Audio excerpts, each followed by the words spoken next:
এইমাত্র মা আমাকে হসপিটাল থেকে ফোন করেছিল।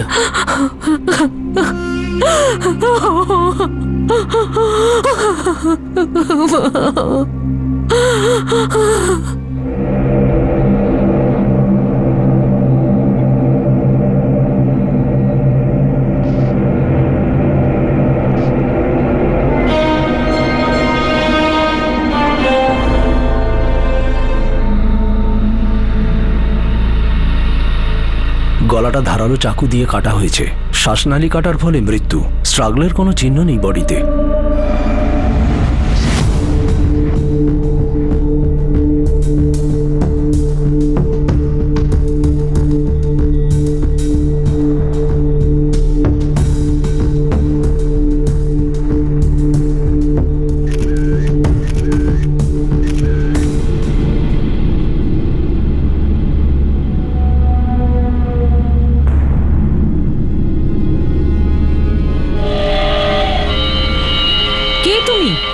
আর ভেতরে কি করে এলে? আরে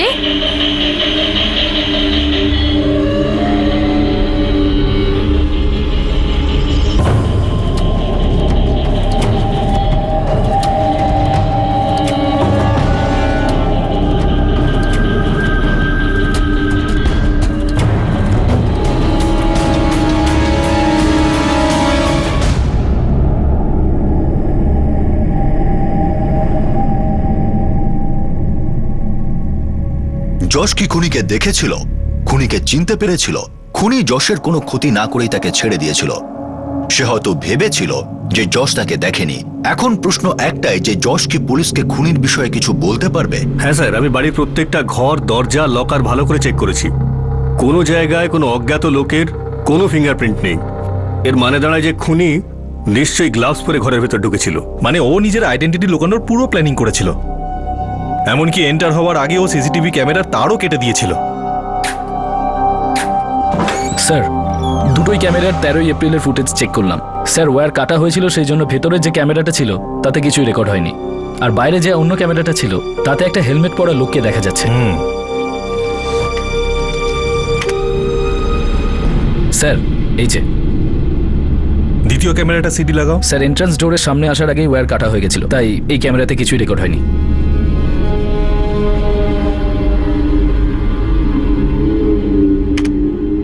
বাড়ির দরজাটা আগে থেকেই খোলা ছিল। স্যার, এই ভুলের জন্য খুনির কাজ খুব সোজা হয়ে গেছে। এই ভুলটা ভুল করে হয়েছে যে ভুল করা হয়েছে। কখনো কখনো বড় বড় বাড়িতে বড় রহস্য লুকিয়ে থাকে। ইনফরমারদের বলো যে এই আগরওয়াল ফ্যামিলির পুরো হিস্ট্রি বার করতে। Yes sir. স্যার, গতকাল প্রিয়াঙ্কা দেবী যে ছেলেটার কথা বলেছিলেন, হরি মিশ্র, ওনাদের বাড়ির কাজের লোক, সে 3 দিন আগে কাজ ছেড়ে গেছিল, তার ফোনটা এখন বন্ধ। হরির মোবাইলে ডিটেলস বার করো। Yes sir. সাকসেনা, এটা কাকতালীয় হতে পারে না। বাড়ির চাকর কাজ ছেড়ে যায় এবং ওর কাজ ছাড়ার কিছুদিন পরেই এই দুর্ঘটনা হয়। হরির চাকরি ছাড়ার কারণ আর এই দুর্ঘটনার মধ্যে কোনো কানেকশন নেই তো?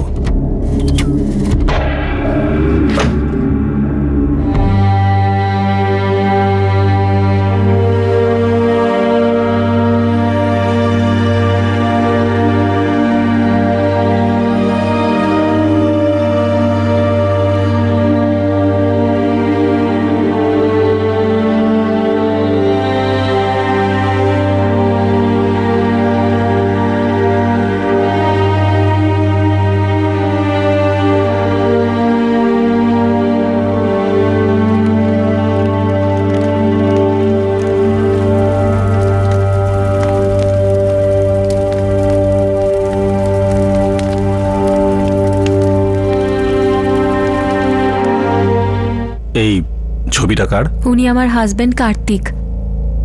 2 বছর আগে হার্ট অ্যাটাকে উনি মারা গেছেন। কালকে আপনি আপনার চাকর হরির ব্যাপারে বলছিলেন, ও কাজ ছেড়েছিল কেন? স্যার, ও খুব রেগে ছিল, বিশেষ করে মায়ের ওপর। কত? 10,000। 6,000 থেকে সোজা 10,000? আরে একবারে কি এতটা মাইনে বাড়ানো যায় নাকি? মেম সাহেব, আমার বোনের বিয়ে, আর আপনি তো জানেন বিয়েতে কত খরচ হয়। সব বাড়িতেই বিয়ে হয়, তার জন্য তোর মাইনে বাড়াতে হবে? আজ তোর বোনের বিয়ে, কাল তোর বিয়ে হবে, তখন তুই এসে বলবি মাইনে বাড়াও। না মেম সাহেব, মায়ের দিব্যি, শুধু এইবার আমার টাকাটা বাড়িয়ে দিন, পরের বার থেকে আর টাকা বাড়ানোর কথা তুলবো না। মেম সাহেব, ওই 6,000 টাকায় আমরা পরিবার চালাতে পারি না। আর আমি রান্না করি, বাসন ধুই, কাপড় কাচি আর বাইরে থেকে জিনিসও নিয়ে আসি, তাই সেই হিসেবে 6,000 টাকাটা খুবই কম। তুই আমাকে কাজে দেখাচ্ছিস? আমি বলি তুই এখানে থাকিস, খাওয়া দাওয়া করিস, মাসে কমপক্ষে 8 থেকে 10,000 টাকা লাগে, তার উপর 6,000 টাকার মাইনে, সব মিলিয়ে 15,000 টাকা খরচ করি তোর ওপর। আমি কখনো বলেছি? মেম সাহেব, আমার আসলে খুব দরকার, দায়িত্ব আছে আমার ঘাড়ে। তোর দায়িত্ব নেওয়ার দায় আমি নিয়ে বসে নেই, এটা ঠিক নয় হরি। আচ্ছা ম্যাডাম, টাকাটা বাড়াতে হবে না, শুধু 6 মাসের মাইনেটা আমাকে আগে দিয়ে দিন, আমার বোনের বিয়েটা তাহলে হয়ে সেই যাবে। একই কথা বলছিস? আমি কিছুই করতে পারবো না। দেখ, মাসের 1 তারিখের মধ্যে তুই তোর সব মাইনে পেয়ে যাস। হ্যাঁ, ভবিষ্যতে মাইনে বাড়ানোর বা অ্যাডভান্সের কথা বলবি না, যা নিজের কাজ কর। দিদি আপনি মেম সাহেবকে একটু বলুন না। মাকে? না বাবা না, আমি বলতে পারবো না। দিদি আমি খুবই চিন্তায় আছি, আপনি আমাকে সাহায্য করতে পারেন। হরি, আমি তোমার কোনো সাহায্য করতে পারবো না। তুমি জানো তো মাকে, মা যেটা বলে দিয়েছে মানে ওটাই শেষ কথা। সাহেব, আমি বলছিলাম যে আমার টাকাটা একটু বাড়িয়ে দিন না। হরি, হরি, সকালে আমি বলে দিয়েছি তো, তাহলে সাহেবকে জ্বালাচ্ছিস কেন? মাফ করবেন মেম সাহেব, আমি খুবই চিন্তায় আছি, আমার টাকার খুবই দরকার। সাহেব, আমি আপনার কাছে হাত জোর করছি, আমায় কিছু একটা করে দিন। হরি এসব নাটক করিস না, লক্ষ্মী যা বলেছে ঠিক বলেছে। হ্যাঁ সাহেব, আমি মেম সাহেবকে বলেছিলাম, কিন্তু উনি কিছুতেই বুঝছেন না। এসব কান্নাকাটি ড্রামা আমার সামনে বন্ধ কর। তুই কি ভেবেছিস এসব করলে আমি লক্ষ্মীর বিরুদ্ধে চলে যাব, তাই না? আমার এত ক্ষমতা কোথায় সাহেব, আমি তো শুধু হাত জোর করে মিনতি করছি, আমার পয়সাটা বাড়িয়ে দিন। অনেক হয়েছে হরি, যা এখান থেকে। মেম সাহেব, এটা ঠিক না। আমি 1 বছর ধরে আপনার সেবা করছি, মনে মনে কাজ করি, একদিনও ছুটিও নিই না, আর আজকে একটু টাকা বাড়ানোর কথা বলেছি, আপনাদের মনে হচ্ছে আমি আপনাদের ঘরে আগুন লাগাচ্ছি। একদম চেঁচাবি না, তোকে একবার বলেছি না মাইনে বাড়বে না। হ্যাঁ, তো আমিও এখানে কাজ করতে চাই না, যাচ্ছি আমি এখান থেকে। তুই চলে যাবি তো? যা, কে আটকেছে তোকে? লোক কাজ পাওয়ার জন্য পাগল হয়ে আছে, তোর কাছে তো খুব ভালো কাজও আছে, তাও তুই বুঝতে পারছিস না, তাই না? আর কি চাই তোর? সবকিছু তো আছে এখানে, তাও তুই নাটক করে আরো টাকা হাতানোর চেষ্টা করে যাচ্ছিস। টাকা হাতানোর চেষ্টা? সাহেব, আমি হাত জোর করে আপনাদের কাছে মিনতি করছি, আর আপনার মনে হচ্ছে আমি টাকা হাতানোর চেষ্টা করছি।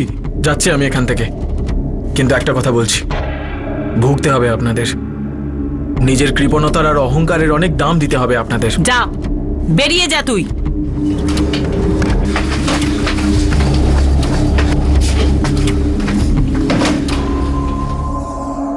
আর তারপরও চলে গেল।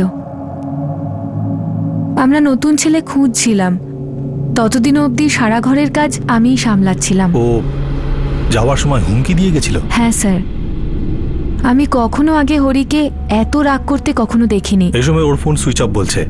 ওর গ্রামের অ্যাড্রেস বা ওর কোনো বন্ধুর নাম্বার আছে আপনার কাছে? আগে না স্যার, অ্যাকচুয়ালি হরি আগে আমাদের বাড়িতে কাজ করতো, মাসিদের বাড়িতে দরকার ছিল, তাই ওকে এখানেই পাঠিয়ে দিই। আর আপনার বাড়িতে কে পাঠিয়েছিল?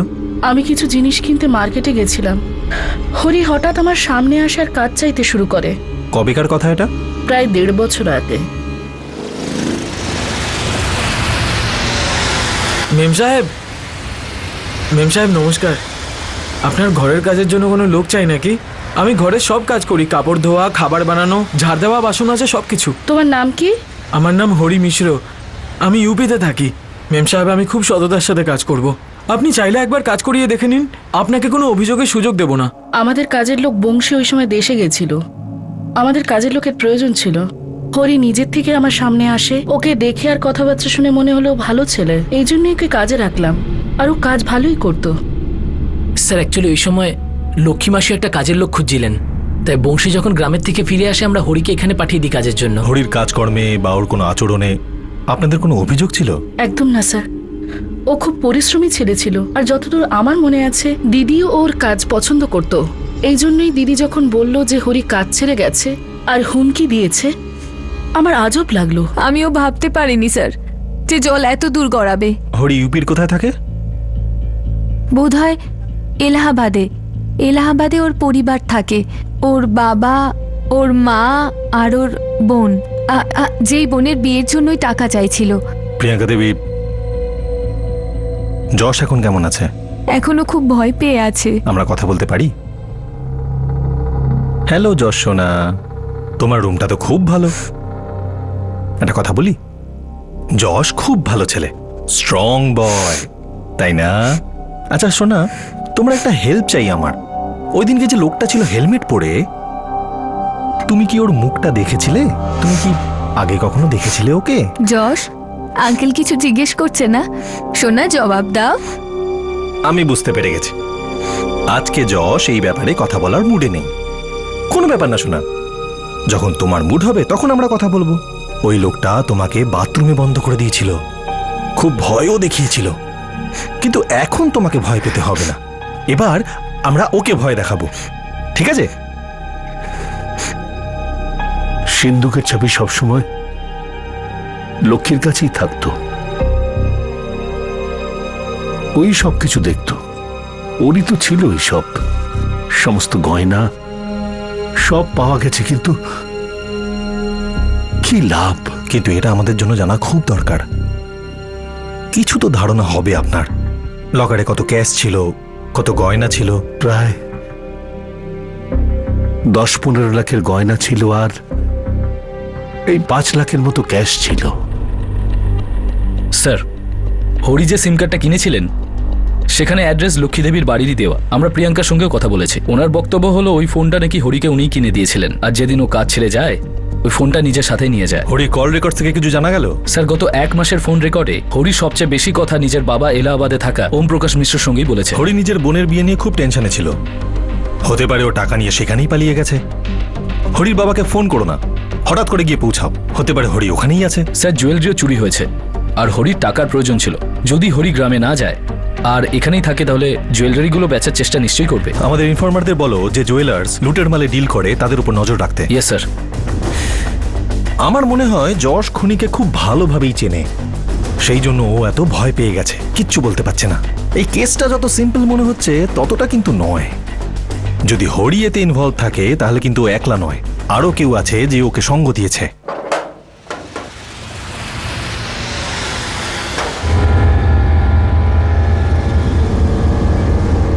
অরোরার পয়সা হয়েছে কিন্তু সভ্যতা জানে না, এটা কোনো কথা হলো? আমার গেটের সামনেই ওদের পার্কিং করতে হবে? আরে বিমলা! হ্যাঁ, কি হলো? এই দেখো, এই অরোরার ছেলে সানি বাইকটা কোথায় পার্ক করেছে দেখো।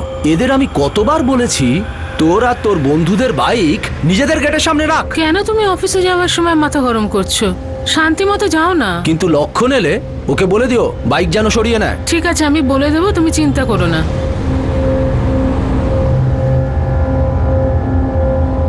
হরি মিশ্রা ছিল এই কেসের প্রাইম সাসপেক্ট। তার কাছে খুন করার কারণ ছিল, আর তার ফোন সুইচ অফ থাকা পুলিশের সন্দেহকে আরো বাড়িয়ে দিচ্ছিল। হরি এই বাড়িতে 1 বছর ধরে কাজ করছিল। এই বাড়ির নারী নক্ষত্র সে জানতো, কখন কোথায় কিভাবে কি পাওয়া যাবে সেটা সে খুব ভালো করে জানতো। পুলিশ এবার হরির খোঁজে এলাহাবাদের উদ্দেশ্যে রওনা হলো। না না সাহেব, আমাদের হরি এরকম কাজ করতেই পারে না। আমি আমাদের ছেলেকে খুব ভালো করে চিনি। এত ভালো করে যখন জানেন তখন এটাও জানেন নিশ্চয়ই যে হরি এখন কোথায় আছে। 4 দিন ধরে ওর সাথে আমাদের কোনো কথাই হয়নি, ওর ফোনটাও বন্ধ রয়েছে। আমরা তো আপনার থেকেই জানতে পারলাম যে ও কাজ ছেড়ে দিয়েছে। আমরা তো ভেবেছিলাম যে ওর বোনের বিয়ের জন্য যেভাবেই হোক টাকা পয়সা জোগাড় করে ফেলবেই। হয়তো আপনার ছেলে হরিও এরকমই ভেবেছিল। ধার চাওয়ার সময় যখন মালকিন টাকা দিতে অস্বীকার করে ও কাজ ছেড়ে দেয়। মালকিনকে খুন করে 10 থেকে 15 লাখ টাকার গয়না আর 4 থেকে 5 লাখ টাকার ক্যাশ নিয়ে ফেরার হয়ে যায়। না না সাহেব, আমাদের হরি এইরকম কাজ করতেই পারে না। আমি ওকে খুব ভালো করে চিনি। ও যদি এরকম নাই করে থাকে তাহলে ফোন সুইচ অফ করে আছে কেন? আপনাদের সাথে কথা বলছে না কেন? আমার দাদা এরকম করতেই পারে না। আপনার যদি বিশ্বাস না হয় যান, তাদেরকে জিজ্ঞেস করুন যাদের কাছে ও আগে কাজ করতো। হরি যেই অবস্থায় ছিল, ক্রাইমের খাতাও সচরাচর এইরকম অবস্থাতেই খোলে। কোনো জিনিস চেয়েও না পাওয়ার যন্ত্রণা একদিন হঠাৎ করেই আক্রোশের রূপ ধারণ করে। মানুষ সেটাই করে বসে যেটা ওর করা উচিত নয়। এর মধ্যে যদি হরি আপনাদের সাথে কন্ট্যাক্ট করে সেটা কিন্তু আপনারা লোকাবেন না, তখনই আমাদের জানাবেন।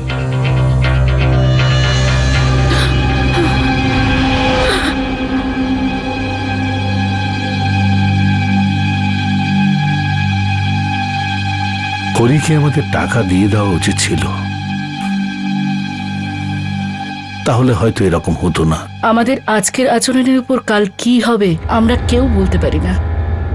দিদির হরির সঙ্গে টাকা নিয়ে ঝামেলা করা একদম উচিত হয়নি।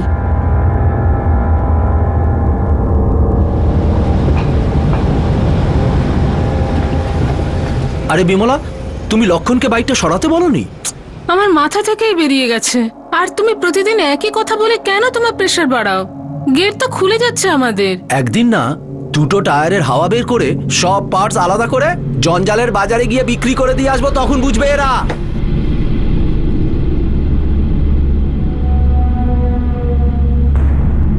স্যার আগরওয়াল ফ্যামিলি পুরো পোস্টমর্টম করেছে, ঝামেলার কিছু তো পাইনি। বড় ব্যবসা, কাপড় ইম্পোর্ট এক্সপোর্টও করে। 2 বছর আগে এই ফ্যামিলি একটা ঝটকা খেয়েছিল, যখন প্রিয়াঙ্কার বর কার্তিক পুরো উপরে এক্সপোর্ট হয়ে গেছিল। মৃত্যুর কারণ? Heart attack. এই জয়ের ব্যাপারে কিছু জানা গেল? ওই ফ্যামিলি কারোর সাথে কোনো প্রণয় ঘটিত ব্যাপার? স্যার এখনো অবধি তো আমি কোনো ইনফরমেশন পাইনি। খুনি বাচ্চাটাকে শুধু ভয় দেখিয়েছে, গায়ে হাত তোলেনি। কিন্তু ও ভালোভাবেই জানতো যে বাচ্চাটা উইটনেস হতে পারে। এত দয়ালু তো হতে পারে না। আমার তো সেরকম কিছু মনে হচ্ছে না, তবু আমি আরো একবার পোস্টমর্টম করে দেখবো, আর যদি আমি কিছু জানতে পারি আপনাকে সোজা মিস কল দেবো।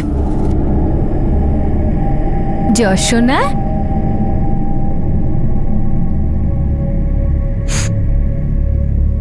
যশ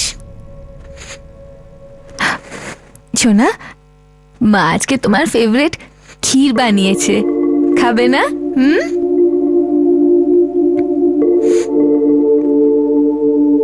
যশ, এরকম ভয় পায় না, মা আছে না তোমার সাথে।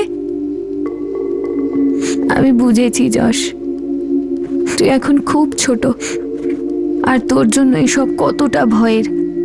একটা কথা বলবো, তুই ওই হেলমেট পরা আঙ্কেলকে চিনিস? ওই লোকটা হেলমেট পরেছিল।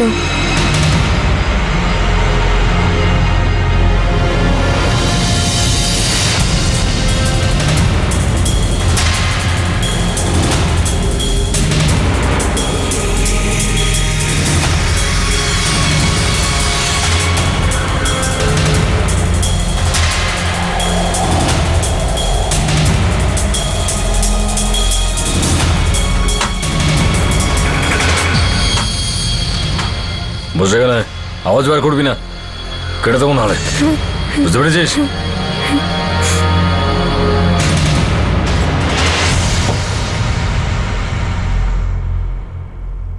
কিচ্ছু হবে না, তোর কিছু মনে রাখার দরকারই নেই। সব ভুলে যা।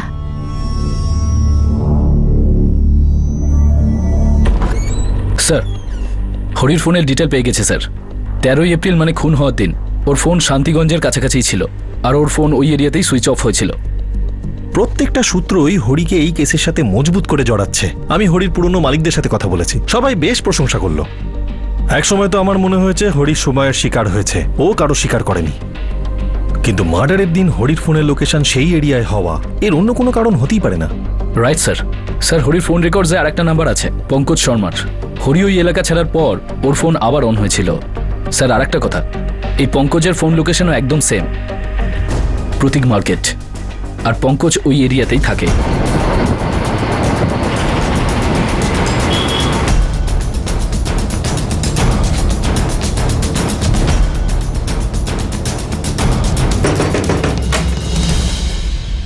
বলুন। পঙ্কজ? হ্যাঁ স্যার। হরি কোথায়? স্যার, ভিতরে খাবার খাচ্ছে। এবার মার খাবে।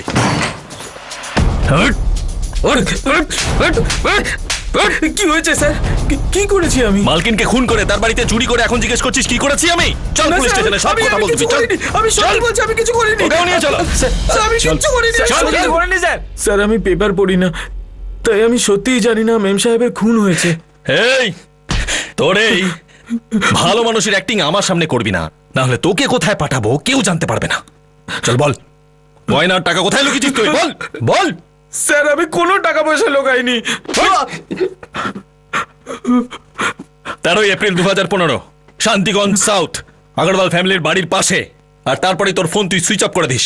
বল, ওই এরিয়াতে গেছিলি কি না? হ্যাঁ স্যার, আমি ওই বাড়ি অব্দি গেছিলাম। বাড়িটাকে চোখ দিয়ে দেখতে?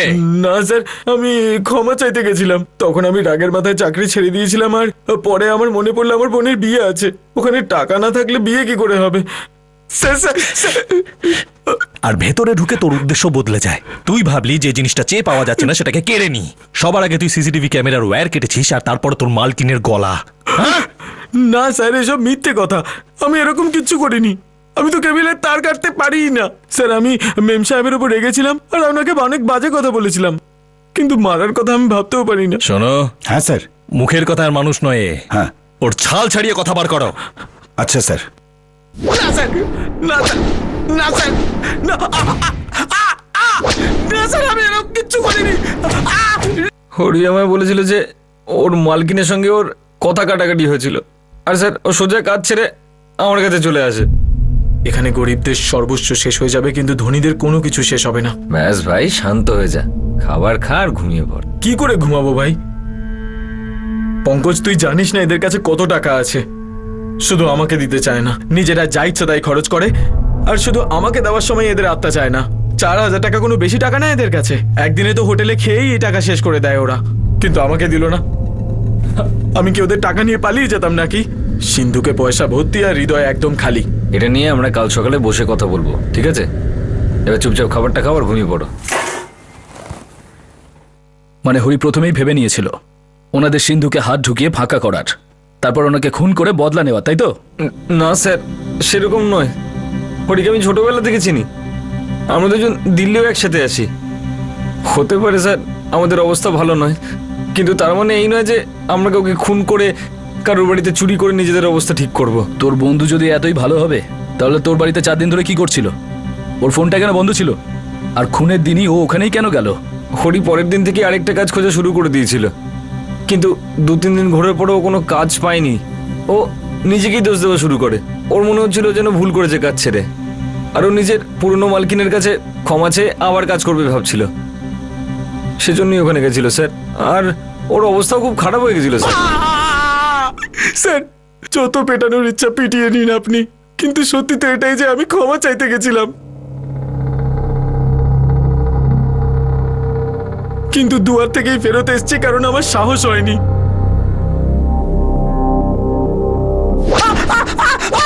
মারুন স্যার, আরো মারুন, আরো মারুন, কারণ আমি যাই বলবো আপনার বিশ্বাসই হবে না। আমাদের তো দেখেই আপনাদের চোর মনে হয়, তাই না? টাকা পয়সা গয়না যাই চুরি হোক না কেন, সবার আগে আঙ্গুল আমাদের দিকেই ওঠে। আমাদের তো নজর সেট করা থাকে না আপনাদের জিনিসপত্রে। খুব মানলাম হরিকে, কিন্তু নিজের কথা বদলাচ্ছে না। আমার তো মনে হচ্ছে না স্যার চুরি আর খুনটা করেছে। স্যার, ওর বন্ধু পঙ্কজও এটাই বলছে। স্যার, পঙ্কজের ঘরটা আমি খুবই খুঁজেছি, কিন্তু লুটের কোনো জিনিস আমি পাইনি। আর হরির কোনো অন্য ঠিকানা আছে এমনটাও মনে হচ্ছে না। ও যেখানে কাজ করতো সেখানেই থাকতো স্যার। এই হরি অ্যাক্টিং ভালো করছে নাকি সত্যি ও ভালো লোক? এতদিন আমরা এটাই মেনে চলছিলাম যে হরি এই মার্ডারটা টাকার জন্য করেছে। এখন হরি যদি নির্দোষ হয় তাহলে এটা মানতে হবে যে এই মার্ডারটা টাকার জন্য নয়, বরং অন্য কোনো উদ্দেশ্যের জন্য করা হয়েছে। স্যার, হরি আর লক্ষ্মীর মাঝে হওয়া ঝামেলাতে 3য় জন এসে গুড় খেয়ে গেছে। হতে পারে ওকে ফাঁসানো হচ্ছে, হয়তো ওর ব্যাড লাগ যে ভুল সময় ভুল জায়গায় গেছে ও। হরিকে কি এই কেসে ফাঁসানো হয়েছিল? আর যদি তাই হয় তাহলে খুনির উদ্দেশ্য কি শুধুই চুরি করা ছিল নাকি অন্য কিছু? অনেক মার খাওয়ার পরও হরি এটাই বলে গেল যে সে নির্দোষ, আর পুলিশের কাছেও তার বিরুদ্ধে কোনো প্রমাণ ছিল না, শুধুমাত্র এটা ছাড়া যে খুনের দিন সে লক্ষ্মী আগরওয়ালের বাড়ির কাছাকাছি ছিল। এটা কি শুধুই কাকতালীয় ব্যাপার? খুনি কি হরি ছাড়া অন্য কেউ ছিল? খুব তাড়াতাড়ি এবং অদ্ভুতভাবে এই রহস্যের উপর থেকে পর্দা উঠল। মিস্টার অরোরা, আপনি আপনার ছেলেকে বোঝাচ্ছেন না কেন? ও আর ওর বন্ধুরা আমার গেটের সামনেই কেন বাইক পার্ক করে? মিস্টার সিং, আপনি শুধু শুধুই কথা বাড়াচ্ছেন। সানি আর ওর বন্ধুরা কখনই আপনার গেটের সামনে গাড়ি পার্ক করে না। তো এই বাইকটা কার? গিয়ে জিজ্ঞেস করুন আপনার ছেলেকে বাইকটা কার। কি হয়েছে বাবা? বাবা, এই বাইকটা কি তোর কোনো বন্ধু? না বাবা, এই বাইকটা তো গত 2 দিন ধরে এখানেই দাঁড়িয়ে রয়েছে। আমি ভেবেছিলাম ওনাদের বাড়িতে কোনো রিলেটিভ এসেছে। এটা নিশ্চয়ই তোমারই কোনো বন্ধু পার্ক করেছে, তারপর চলে গিয়েছে। আঙ্কেল, আমার বন্ধুরা না বিনা নাম্বার প্লেটে বাইক চালায় না।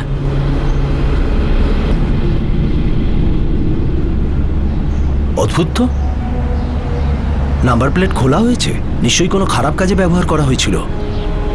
আঙ্কেল, আপনি আমাকে এভাবে দেখছেন কেন? কিছু নয়, এরপর পুলিশ এসে দেখবে। বাবা, তুমি চলো।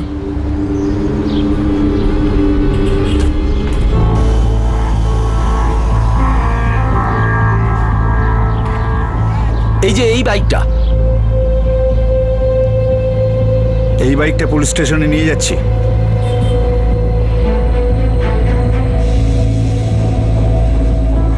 বাবা, এই লোকটা তো সত্যিকারের পাগল।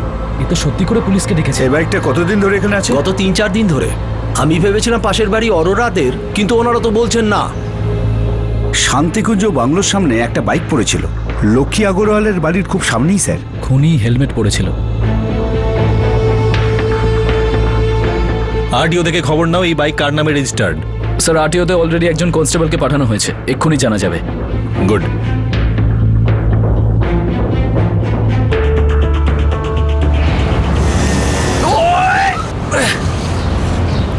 দেখে হাঁটতে পারছো না? ঘুমোচ্ছ নাকি রাস্তায়? বিনা নাম্বার প্লেটের এই বেওয়ারিশ বাইকটা যেন এই কেসের ইনভেস্টিগেশনের গতি দিয়ে দিল। যখন বাইকের ডিটেল হাতে এলো তখন পুলিশ এই লুট আর মার্ডার কেসের বড় ব্রেক থ্রু পেল। স্যার আরটিও থেকে ডিটেল এসে গেছে। ওই বাইকটা কোনো সাগর খান্ডেলওয়ালের নামে রয়েছে, শান্তিগঞ্জেই থাকে।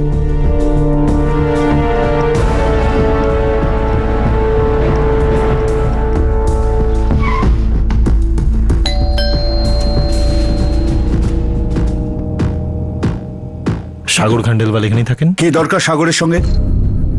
আমাদের কিছু প্রশ্ন আছে, সেগুলোর উত্তর চাই আপনার ছেলে সাগরের থেকে। ও এখন বাড়িতে নেই। এটা সাগরের বাইক? আগে হ্যাঁ। হয়তো ছবিটা আপনি ভালো করে দেখেননি। বাইকটায় নাম্বার প্লেট নেই। বিনা নাম্বার প্লেটের বাইক চালায় আপনার ছেলে? যা বলতে চান পরিষ্কার বলুন। আমাদের সন্দেহ আপনার ছেলে সাগর লক্ষ্মী আগরওয়ালের মার্ডার কেসে জড়িত। এটা কি বলছেন আপনি? আমার ছেলে ইঞ্জিনিয়ার, ও শিক্ষিত ছেলে, ও এরকম করতেই পারে না। ইন্সপেক্টর, আমরা ভদ্রলোক। আমার ছেলে এইরকম কাজ করতেই পারে না। আপনার মাথা খারাপ হয়ে গেছে? আর জানেন আপনি কি বলছেন? বেশ ভালোভাবেই জানি আমি কি বলছি, আর মাথা কার খারাপ হয়ে গেছে সেটা আপনার ছেলের সাথে কথা বলার পরেই জানা যাবে। দেখুন দেখুন এসে গেছে আমার ছেলে। এই সাগর, কিরে বাইক কোথায়? ওনারা জানতে চাইছেন, বলে দে। বাইক বাবা, ওটা তো এখানেই আছে। এখানে কোথায়? স্যার ওটা তো বাড়ির পিছনে রয়েছে, কিন্তু আপনি কেন জিজ্ঞেস করছেন? এখানেই আছে যখন, তাহলে চলো গিয়ে দেখা যাক। চলো। সরি স্যার, ওই আমার মাথা থেকেই বেরিয়ে গেছিল। ওই আসলে আমি লাস্ট টাইম আমার বন্ধুর বাড়ির কাছে রেখে এসেছিলাম। বন্ধুর নাম? মনীষ না, হয়তো কপিল। কপিলের নম্বরটা দাও, এক্ষুনি ফোন করে কথা বলা যাক। আচ্ছা সমস্যাটা কি? তুই ঠিক মতো জবাব কেন দিচ্ছিস না? হ্যাঁ, তুই কোনো খারাপ কাজ করিসনি তো? না বাবা, একদম না। অদ্ভুত কথা বলছো তুমি। এরা অকারণে প্রশ্ন করছে আর তুমি কেন? বাবা, আমার বাইক আমি যেখানে খুশি দাঁড় করতে পারি। এই দেখো তোমার বাইক, এটা কপিলের বাড়িতে নয়, বরং 4 দিন ধরে কৃষ্ণা সিং এর বাড়ির পেছনে দাঁড়িয়ে আছে। আমরা বিনা নম্বর প্লেটের বাইক তো পেয়ে গেছি, এবারে হেলমেটটাও পেয়ে যাব। পুরো বাড়ি সার্চ করো, একটাও কোনা ছাড়বে না। চলতে ব্যাগটা দে। বিনার সার্চ ওয়ারেন্টে আমার ঘর তল্লাশি করতেই পারেন আপনি। আমি কি করতে পারি আপনি কিন্তু জানেন না। একটা মার্ডার কেসের তদন্ত করছি, আর এটা সলভ করতে আমি সমস্ত কিছু করতে রাজি আছি। আমাদের সন্দেহ আপনার ছেলে এই কেসের সাথে জড়িত।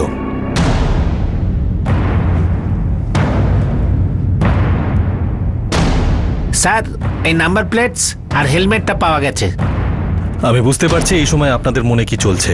ওই বাড়ির সিসিটিভি ফুটেজ থেকে আমরা জানতে পেরেছিলাম যে খুনি হেলমেট পরেছিল, আর এটাই সেই হেলমেটটা। আপনার ছেলের বাইক বিনা নাম্বার প্লেটে খুঁজে পাওয়া আর ওর কাছ থেকে এতগুলো টাকা পাওয়া, এইসব কথা থেকে এটাই প্রমাণ হয় যে আপনার ছেলে সাগর লক্ষ্মী আগরওয়াল মার্ডার কেসের সাথে জড়িত। চল। কি? হ্যাঁ, পুলিশ সাগর খান্ডেলওয়ালকে গ্রেপ্তার করেছে। কবে? আজকে সকালে। ওর বাইক পাওয়া গেছে। এই এরিয়াতেই কোনো বাড়ির পাশে পার্ক করা ছিল। আচ্ছা ঠিক আছে, আমি পরে কথা বলছি। ইয়া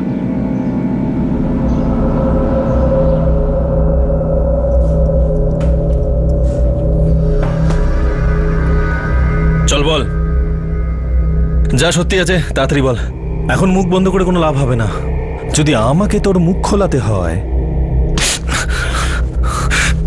তাহলে সবকিছু তোর ভেঙে যাবে, একটা হাড়ও গোটা থাকবে না তোর শরীরে। বল। স্যার স্যার, আমি মেরেছি ওই মহিলাকে। আমার টাকা দরকার ছিল। চুরি করার জন্য মেরেছিস নাকি কেউ টাকা দিয়েছিল মার্ডার করার জন্য? না, কেউ টাকা পয়সা দেয়নি। আমার ওনার টাকাই দরকার ছিল। ওদের ওই ভালো বাংলোটা দেখে আমার খুব লোভ হতো। যখনই ওই বাংলোর পাশ দিয়ে যেতাম আমার চোখ যেন ওখানেই আটকে থাকতো। আগরওয়ালস বেশ বড় লোক ছিল। আমি তো শুধু ভাবতাম যে কত টাকা হবে এদের বাড়িতে। কি দারুণ জীবন কাটাতো ওরা। তুইও কোনো গরিব পরিবারের নোস, নিজে একজন ইঞ্জিনিয়ার, বাবা ভালো পোস্টে আছেন। কিন্তু বাবার কাছে আমাকে দেওয়ার জন্য শুধু জ্ঞানই ছিল, টাকা কখনো থাকতো না। আমি নিজে বিজনেস করতে চাইতাম অ্যান্টিক্সের। আমার বন্ধুর বাবাও এই লাইনেই আছে, উনিও আগরওয়ালদের মতনই বড় লোক স্যার। উনি আমার হেল্প করতে চাইছিলেন, কিন্তু কিন্তু স্যার ইনিশিয়াল ইনভেস্টমেন্টেরও দরকার ছিল স্যার। তোমার এই অ্যান্টিকের বিজনেসের কথা মাথায় এলো কি করে? তুমি তো ইঞ্জিনিয়ার, তুমি কাজ পেয়েই যাবে। বাবা মা আমার এই 9টা 5টার ডিউটিতে কোনো ইন্টারেস্ট নেই। ইন্টারেস্ট না থাকলে তৈরি করো। তুমি শুধু তোমার বন্ধুর বাবার টাকাটাকে দেখছো, তার পেছনে কতটা পরিশ্রম ছিল, কতটা সময় লেগেছে সেটা তুমি কিন্তু জানো না। আর তাছাড়া হুজুগে পড়ে ব্যবসায় নেমে পড়াটা বোকামির কাজ। আর এইরকম নির্বোধের মতো ব্যাপারে আমি কখনোই সাহায্য করব না। আমি জানতাম, আমি যতই বলি না কেন বাবা মানবে না। আমায় নিজেকেই কিছু করতে হবে। আর আমি মনে মনে ঠিক করে নিলাম আমি টাকা কোথা থেকে আর কিভাবে আনবো।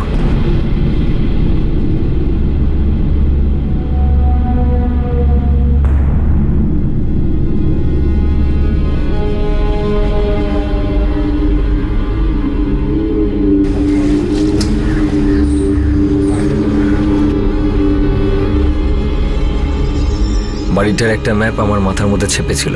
আমি জানতাম সিসিটিভি ক্যামেরা কোথায় আছে আর কটা আছে। আর এটাও জানতাম যে সিকিউরিটি নেই, শুধু একটা চাকর আছে। আর যখন জানতে পারলাম যে চাকরটা কাজ করা ছেড়ে দিয়েছে, আমি বুঝলাম এটাই ভালো সুযোগ। অন্য কোনো চাকর ওই বাড়িতে চলে আসার আগে আমার এই কাজটা শেষ করতেই হতো।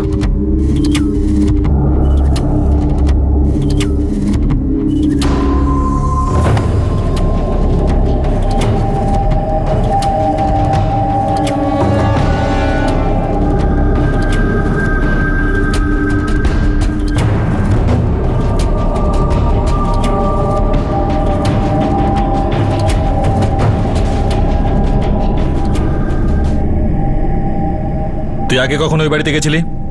সিন্ধুক কোথায় আছে তুই আগে থেকে জানতিস? না, কিন্তু এত বড় বাড়িতে যে সিন্দুক থাকবে সেটা তো জানতাম। আর ওই সিন্দুকে টাকা, গয়না এগুলো থাকবে সেটাও জানতাম। শুধু স্যার এটাই জানতাম না যে ওই মহিলাটা বাইরের ঘরে বসে থাকবে। কে তুমি? আর ভেতরে কি করে এলে? স্যার আমি কাউকে খুন করতে চাইনি স্যার। সেই জন্য ছুরি নিয়ে গেছিলি? সেটা তো সেফটির জন্য নিয়ে গেছিলাম স্যার, কাউকে মারার জন্য নিয়ে যাইনি। তুই যে কোনো মূল্যে টাকাটা পেতে চেয়েছিলি। সেই সময় তোর আর টাকার মধ্যে যেই আসতো তুই তাকেই মেরে ফেলতি, যেটা তুই করেছিস। না স্যার, আমার মনে হচ্ছিল ওই ভদ্রমহিলা চেল্লাবে, তাহলে আমার বিজনেসের সমস্ত প্ল্যান নষ্ট হয়ে যাবে। আরে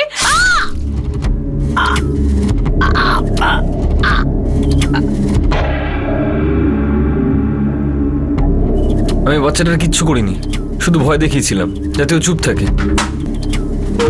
বসে গেলে আওয়াজ বার করবি না, কেটে তখন হলে বুঝতে পেরেছিস?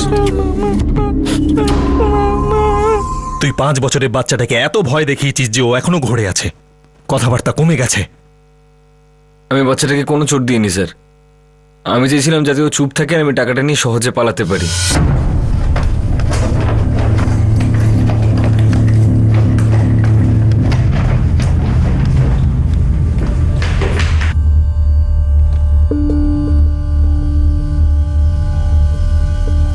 স্যার ওই মহিলাটাকে গেটে দেখে আমি ভয় পেয়ে গেছিলাম আর পাঁচিল টপকে পালিয়ে গেছিলাম।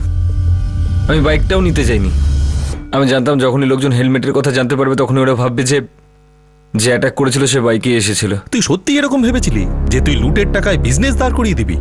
10 লাখ টাকা পেয়েছিলাম স্যার জুয়েলারি বিক্রি করে। ওই টাকাটা কখনোই তোর কাজে আসতো না, কারণ ওই টাকাটা তোর ছিলই না। আমার তো কখনো কিছু ছিলই না স্যার, যেটা ছিল সেটা কখনো আমার কাজে লাগেনি। এমনকি আমার বাবাও নয়, ওনার কাছে টাকা তো ছিল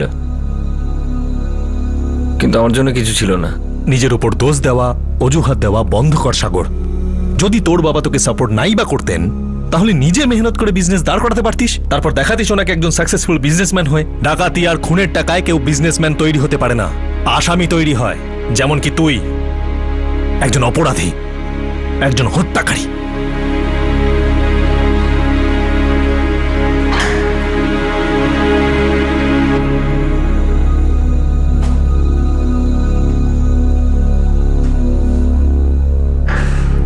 সরি হরি, আসলে পরিস্থিতি স্যার এমনই ছিল পরিস্থিতি যে তো শুরু থেকেই আমাদের বিরুদ্ধে। আমাদের মতন লোকেদের তো পরিস্থিতির সাথে লড়তেই জীবন শেষ হয়ে যায়। তাছাড়া বড়লোক হওয়ার আর টাকা কামানোর ইচ্ছা তো আমাদের মধ্যেও আছে। কিন্তু অন্য লোকেদের টাকা নিয়ে আমরা বড়লোক হতে চাই না। আর স্যার, কারো কিছু কেড়ে নেওয়ার ক্ষমতা আমাদের কোথায়? কখনো কখনো তো আমরা অধিকারের টাকাই পাই না, কিন্তু আমাদের অভিযোগ কে শোনে? স্যার, আমাদের ওপর দোষ দেওয়া, আমাদের জেলে ঢোকানো কত সহজ একটা কাজ, কিন্তু আমাদের উপর বিশ্বাস করা, আমাদের প্রয়োজনীয়তা বোঝা খুব কঠিন কাজ। হয়তো তুমি ঠিকই বলছো, কিন্তু যদি তুমি আমার জায়গায় হতে আর আমি তোমার জায়গায়, তাহলে তুমি হয়তো তাই করতে। আমাদের কাজটাই এইরকম, যেটা হারিয়ে গেছে সেটা তো আমি তোমাকে ফেরত দিতে পারবো না। শুধু আমি এইটুকুই বলতে চাই যে আই এম সরি। হরির সাথে আমরা খুব খারাপ করেছি। ওর দরকারের সময় ওকে কাজ থেকে তাড়িয়ে দিয়েছি আমরা। দ্বিতীয় ভুলটা করেছি আমরা যখন আমরা এক পলকে মেনে নিয়েছি যে ওই টাকার জন্য লক্ষ্মীকে মেরেছে। অপরাধ তো ও করেছে, যে একটা পয়সাওয়ালা ঘরের ছেলে। কোন জিনিসটার অভাব ছিল? কোনটা ভালো পরিবার? সাগরেরটা, আমাদের, না ওই হরির? বাবা, আমি ইঞ্জিনিয়ারিং কখনো পড়তে চাইনি, কিন্তু তুমি তো চাইতে না, সেই জন্য করেছিলাম। বাবা, যেটা আমি করতে চাইছিলাম সেটা তুমি আমাকে করতেই দাওনি কখনো। আমারও তো কিছু স্বপ্ন, কিছু অ্যাম্বিশনস থাকতে পারতো না বাবা? বিজনেস করতে চাইছিলাম, আর সেই জন্য আমার টাকা দরকার ছিল। তোমার কাছে যেতাম না তো কার কাছে যেতাম? স্বীকার করছি, দোষটা আমারই। আমার উচিত ছিল তোমাকে সাহায্য করা, কিন্তু বাবা, টাকার জন্য তুমি মানুষকে খুন করবে? তোমার স্বপ্নটা কি মানুষের জীবনের থেকেও বড় হতে পারে? সরি বাবা, আমি বিশাল বড় ভুল করে ফেলেছি বাবা। মা, আমার মাথাটা খারাপ হয়ে গেছিল, আমি সবকিছু পরিষ্কার দেখেও কিছু দেখতে হচ্ছিলাম না, নিজের হাতে নিজের জীবনটা নষ্ট করে দিলাম।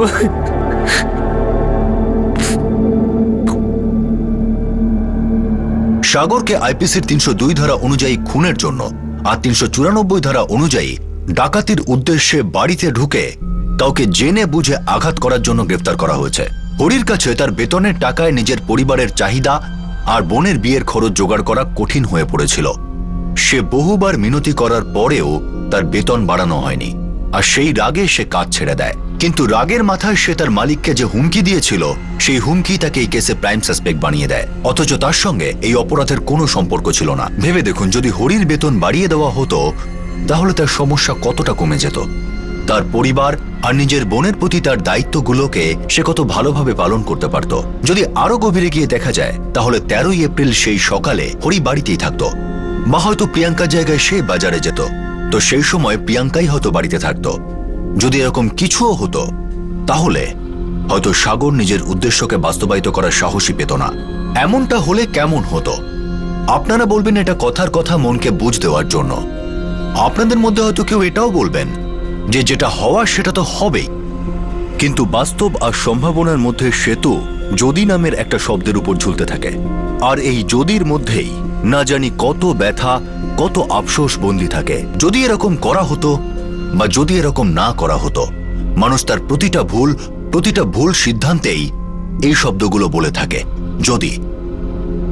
যদি সাগরের বাবা তাকে বোঝানোর চেষ্টা করত, তার উপর নিজের চিন্তাভাবনা, সিদ্ধান্তকে চাপিয়ে দেওয়ার চেষ্টা না করত, বরং যদি তাকে সাহায্য করত। আর এটা জরুরি নয় যে সেই সাহায্য আর্থিকই হতে হবে, শুধুমাত্র সে এইটুকুই তো বলতে পারত যে সে তার ছেলের সঙ্গে আছে, তাহলে হয়তো একজন বয়স্ক মানুষের প্রাণ বাঁচত আর একজন যুবকের ভবিষ্যৎ নষ্ট হতো না। যদি সাগর নিজের স্বপ্নকে পূরণ করার জন্য চুরি আর খুনের মতো এই আত্মঘাতী মাধ্যমকে বেছে না নিত, বরং সে নিজের প্রবলেম সলভ করার জন্য কোনো প্র্যাকটিক্যাল আর প্রয়োজনীয় সঠিক পথ বেছে নিত, যদি সেই ধনী পরিবারের মানুষেরা এটা বুঝত যে তারা তাদের চাকরকে সামান্য সুবিধা দিয়ে তাকে দয়া করছে না, যদি তারা তাকে আশ্রয় আর দুবেলা খাবার দিয়ে থাকে, তার মানে এই নয় যে তারা এটা ভেবে নেবে যে এবার তাদের বেতন দেওয়ার বা নিয়মিতভাবে সেই বেতন বৃদ্ধি করার আর কোনো প্রয়োজনই নেই। যে পরিস্থিতির মধ্যে দিয়ে, যে দুঃখ কষ্টের মধ্যে দিয়ে আমরা জীবন অতিবাহিত করি, আসলে সেগুলি আমাদের সবচেয়ে বড় শিক্ষক, যা আমাদের জীবনের উচিত শিক্ষা দেয়। কিন্তু এটা কি ভালো না যে বারবার হোঁচট খেয়ে পড়ে শেখার চেয়ে আমরা অন্যের জীবন থেকেও শিক্ষা নিই? কোনো অপরাধের ভাগিদার হয়ে তার থেকে পাওয়া শিক্ষা খুবই কষ্টদায়ক হয়, কারণ আমাদের প্রতি মুহূর্তে এটাই মনে হয় যে আমরা ইঙ্গিত পেয়েছিলাম, বারবার শুনেছিলাম যে ক্রাইম নেভার পেজ, কিন্তু শুনেও না শোনার ভান করেছে। আমরা আশা করছি যে আপনারা অন্যের সঙ্গে ঘটা ঘটনার থেকে শিক্ষা নিয়ে নিজের জীবনকে ভুল চিন্তা, ভুল সঙ্গ আর বাজে অভ্যেসের থেকে দূরে রাখবেন। আর তখনই এই কার্যক্রমের মাধ্যমে করা আমাদের এই চেষ্টা সার্থক হবে। আপনাদের সঙ্গে আবার দেখা হবে পরের এপিসোডে আরেকটি নতুন কেস নিয়ে। ততক্ষণ সতর্ক থাকুন, সুরক্ষিত থাকুন আর দেখতে থাকুন ক্রাইম পেট্রোল সতর্ক। শিক্ষা একজনকে, জ্ঞান আমাদের সবার। জয় হিন্দ।